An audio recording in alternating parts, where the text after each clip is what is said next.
Yes, she did. And she was absolutely wonderful. Welcome to WatchMojoUK, and today we're counting down our picks for the sauciest and most scandalous examples of British naughtiness. In fact, I'd go so far as to predict that Eskimo Nell will become a film classic in time. Before we begin, we publish new content every day, so be sure to subscribe to our channel and ring the bell to get notified about our latest videos. Number 10. The Ups and Downs of a Handyman.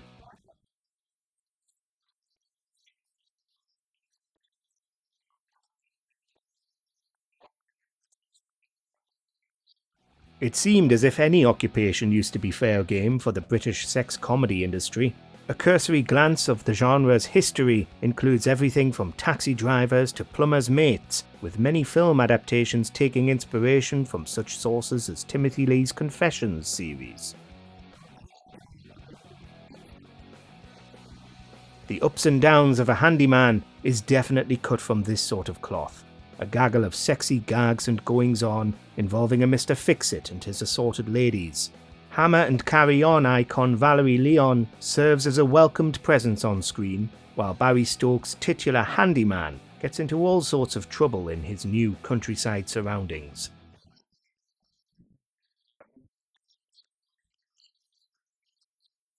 Number 9. Out of Touch, aka Spaced Out. I've gone blind. They told me it was no wise tale. The 1970s was a halcyon decade for slap and tickle cinema to make a killing in the United Kingdom. That said, Out of Touch was one of the few films to be exported and edited after the fact for a release overseas. The legacy of director Norman J. Warren is one primarily connected with low-budget horror, but Out of Touch was actually purchased by a fledgling Miramax, where it was given the new title of Spaced Out. Are you enjoying your drink? It's distilled from Venusian bear's urine. One of the most sought-after drinks in a galaxy. A pre-fame Bob Saget was hired for redubbing a talking Wurlitzer character, which was only one of the strange beings inhabiting this knowing sci-fi parody. Spaced Out is a naughty nudie with a wink-nod charm all its own. Are you alright? Number 8. School for Sex. Let me get this straight. A school for sex, eh? It might work. Of course it will. Pete Walker was another British director who was something of a journeyman, dabbling in a number of genres, but finding his best footing with horror and exploitation. His 1969 film, School for Sex, possesses the Walker penchant for striking images and a pop-mod flair. After a late debate on the budget of the House of Commons, some of the MPs had to stay overnight. When morning came, nobody could find their clothes. But there's also a lightweight silliness at play that wouldn't feel out of place on a carry-on film. A lack of malevolence that's firmly on the side of sight gags and dad jokes. Still, School for Sex succeeds as a period piece, and Walker's direction knows enough to keep things moving along at a brisk pace. Marvellous. Very good indeed. Number 7. Bizarre, aka Secrets of Sex. The anthology format is one that primarily finds its home within the horror genre, yet Bizarre, also known as Secrets of Sex, is something different. I'm entitled to some return for my night's work, aren't I? Actually, make that really different. The film goes for broke with psychedelic visuals, a smart sense of humour, and an abundance of naughty bits. Oh, and there's also a mummy on hand to narrate the whole thing, connecting Bizarre perhaps to something akin to a Hammer horror flick gone total exploitation. The film has been edited to pieces over the years, although Synapse Films did release an uncut version on North American home video back in 2005. Alright then, Pigeon. You'll see. Fans who are curious to see just how bizarre can get are encouraged to seek out that disc on the second-hand market. Number 6. Come Play With Me. Would you like to follow me, sir? You can take me anywhere you like, love. There are few films out there as closely associated with the British sex comedy business as 1977's Come Play With Me. The flick's appeal to the prurient interest is actually quite tame by today's standards, but that didn't stop moviegoers from attending screenings of Come Play With Me in droves. This place, having this place, is like a license to print money. The film ran for a continuous 4 years in London's Soho, setting a record that still stands today. Meanwhile, Come Play With Me also served as a cinematic calling card for Mary Millington, who became famous within Britain's small, clandestine adult film industry. We could honestly go on and on about the curious careers of everyone involved with Come Play With Me, but the film, in a nutshell, was a watershed moment for the British sex comedy. Free exercise, no bread on its pie, is good for us. Number 5. Au Pair Girls.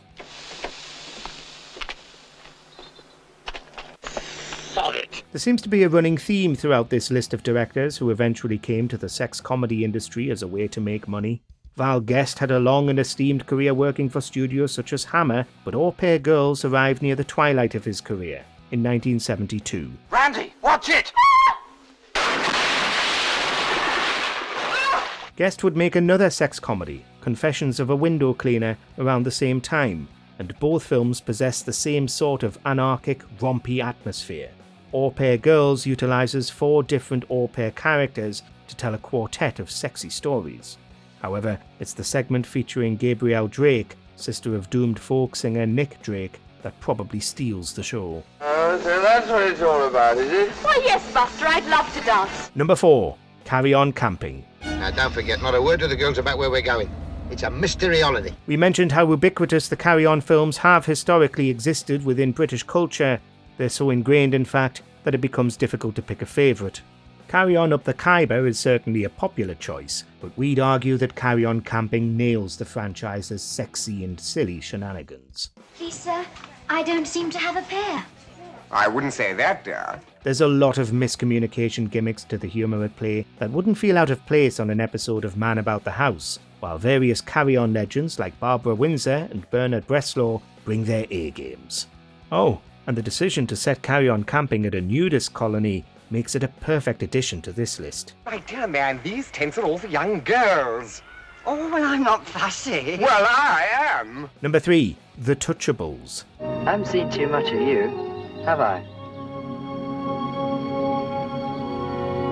There's a wealth of cult film credibility to be found within 1968's The Touchables. The film's director, Robert Freeman, was a photographer widely known for his work with the Beatles. The soundtrack also has a Beatles connection with its composer Ken Thorne, who scored Fab Four films such as Help. Beyond this, The Touchables is an absolutely wild period piece with imaginative set decoration, a heady psychedelic tone, and time capsule fashion that's brilliant in its gaudiness.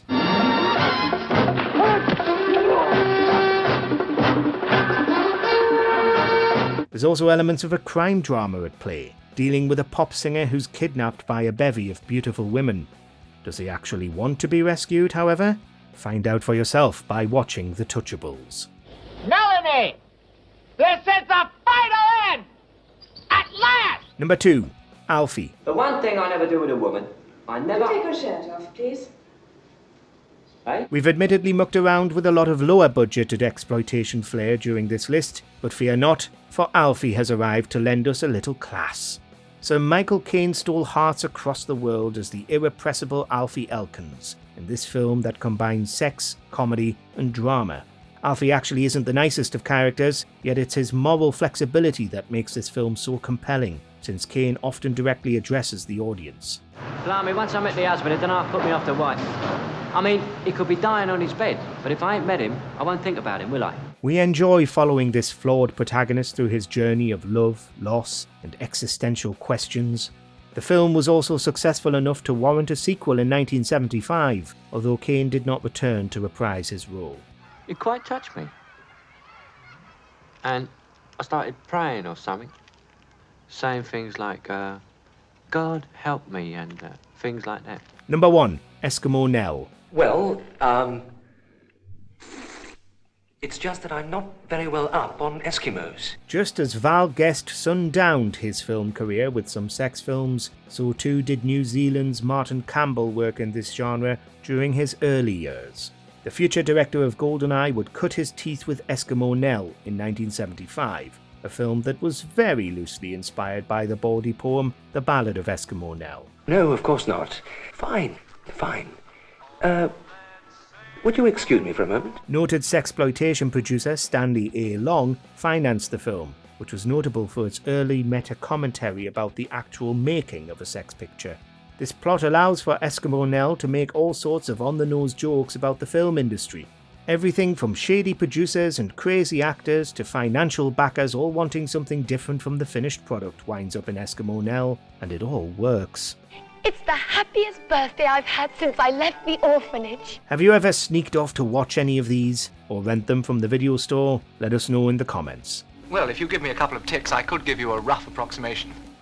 Do you agree with our picks? Check out this other recent clip from WatchMojoUK and be sure to subscribe and ring the bell to be notified about our latest videos.